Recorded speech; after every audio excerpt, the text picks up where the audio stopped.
my part of being on this one is just to bring a little bit more information about some of the varieties, especially the new ones, some that's been out there for a couple of years, but things that we've seen in all of our own farm trials. And so just to kind of update you and let you know some of the things to think about over the next month or two when it comes down to it. As far as 22 goes, seed quality, we always worry about that, but so far we think it's good. It's always a good practice, though, no matter what the variety you pick or lot you pick, knowing the percent germ will help you offset some seeding rates if you need to. You've got to take care of that seed right. We can't just put it in unforeseen places like a van body for lengths of time, on your farm or whatever. It needs to be in a good location, or at least the best you've got. And no matter if it's you or the buying facility, we've got to adhere to that first in, first out rule. That's probably one of the things we hear about every year, that we lose germ because somebody didn't plant the first thing that they got, or they didn't let somebody have the first seed that they've gotten. So make sure to do that. Another simple rule is make sure you look when you open a bag or a tote. Look at it. Man, we've been on several farms that we open a bag and it looks like trash. And it could just be one thing that just happens every once in a while. Just one bag. And, you got a skippy stand in a part of the field. It doesn't happen, very often. It's usually not that big of a deal. Keep track of the weather. Again, that's simplistic, right? If we got something coming in next week and we put some seed in the ground, we're already cool and wet, and we got some cooler temperatures or prolonged cool temperatures, that's going to make me think about putting some extra fungicide in or doing something that might help. Don't forget about tomato spotted wilt virus. We've been talking about that a lot. This past year was not that bad. 2 years ago it was really bad. We can't predict how bad this year is going to be. So Thimet, to us, if you're planting in April and early May, that is your friend. It's going to help us reduce that potential for virus. We talked about a lot of varieties. 06 is still the dominating variety. It is still doing very good for all of us. It's not going away right now. It may in the near future once we find some good varieties. We are trying to find something every day, not just to say 06 is done. It's because we like to get those new varieties out there to give us better chances of getting better resistance and help us out with these fungicide programs and other things. So we're always doing that. I do want to just throw in a few things about these varieties. You heard a lot about some of them from the breeders, but from our standpoint, from the pathology group, there's some of them that you need to really know about. Some of them. 12Y is by far one of the best varieties we've got out there. It is very good on tomato spotted wilt virus. We enjoy this variety for what it brings to the table. But you got to realize this is not your everyday variety. You're going to have to manage this one. It has some situations with vine growth. If you're planting irrigated, it's going to grow some vines you've never seen before. So you got to manage it with a growth regulator. We do not really recommend this variety being planted after May 10th or 12th. We have people every year do this. It makes your yield potential plateau. It does not get 5,500 pounds, is about as far as you can go if you plant it late, unless we have a very hot year. We need the full season on this one, so we say up till about May 10th or 12th, plant it. If you don't get it then, put another variety in the field. But it is the best variety we've got for tomato spotted wilt virus. It helps us on white mold, but it does have an Achilles heel with rhizoctonia limb rot. We need to protect it against that, so you can't just do a Bravo Tab program on it. So just know that. 16HO is one of our better high-oleic varieties. Looks very good. If you plant it late, it can have a little bit more of a leaf spot problem if you don't, put that extra fungicide spray or two out there. It's nothing like some of our previous varieties, but it can have a little bit more. We did observe a little bit of shedding because of the excessive moisture this past year. In other words, the peg strength losing on those. That is not typical for that variety. We have not seen that in a typical year. It's just excessive moisture. It can lose a lot. The good news is it yielded just as good as 06 in most of ours where we saw that problem.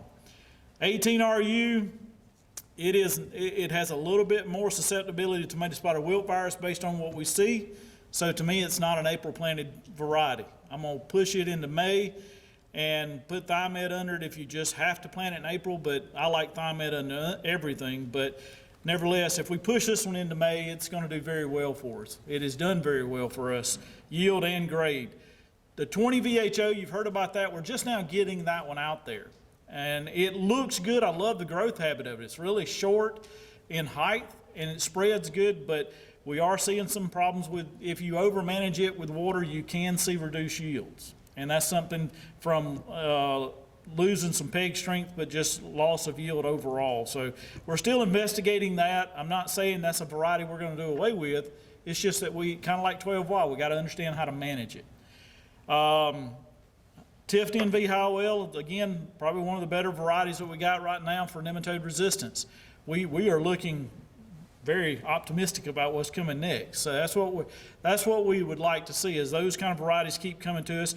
AUMPL 17 has done well in some of our trials. We have not had the experience with AUMPL 17, but we do expect that we're going to see a little bit more of that one come out there. So we would say try some of that.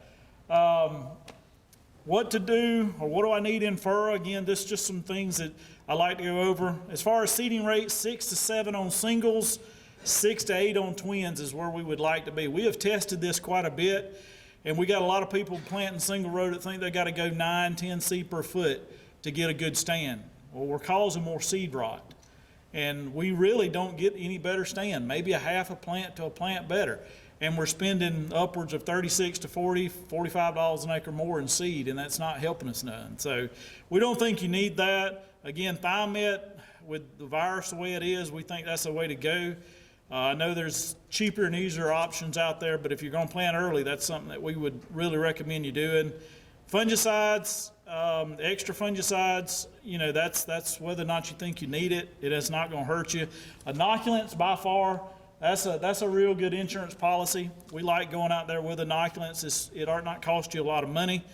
But we do have quite a few things being recommended that we don't really like, and it's showing negative responses and causing us some problems. This whole fertilizer in fur situation right now, 2 to 3 gallons, 1 gallon, it's causing more damage to the seed than what we're getting anywhere near out of positive.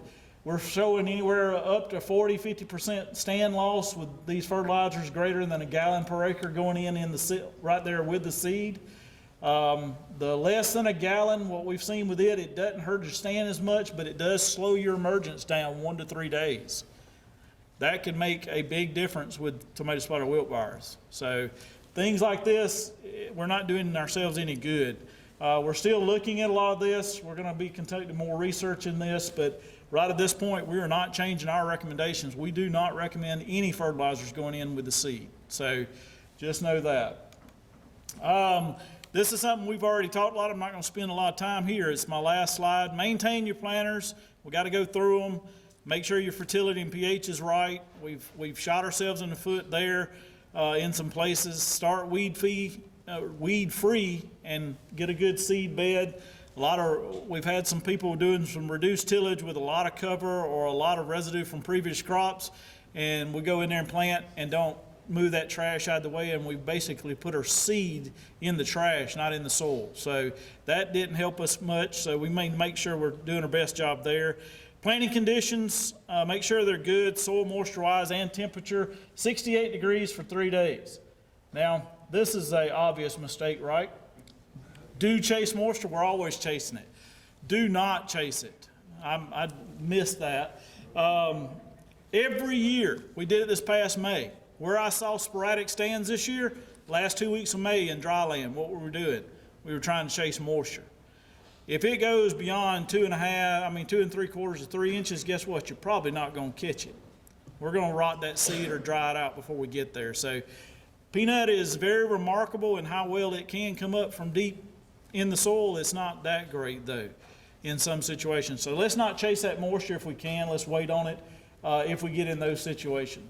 And with that, like I said, I promise not to be too long. That's all I have. Any questions, comments from me?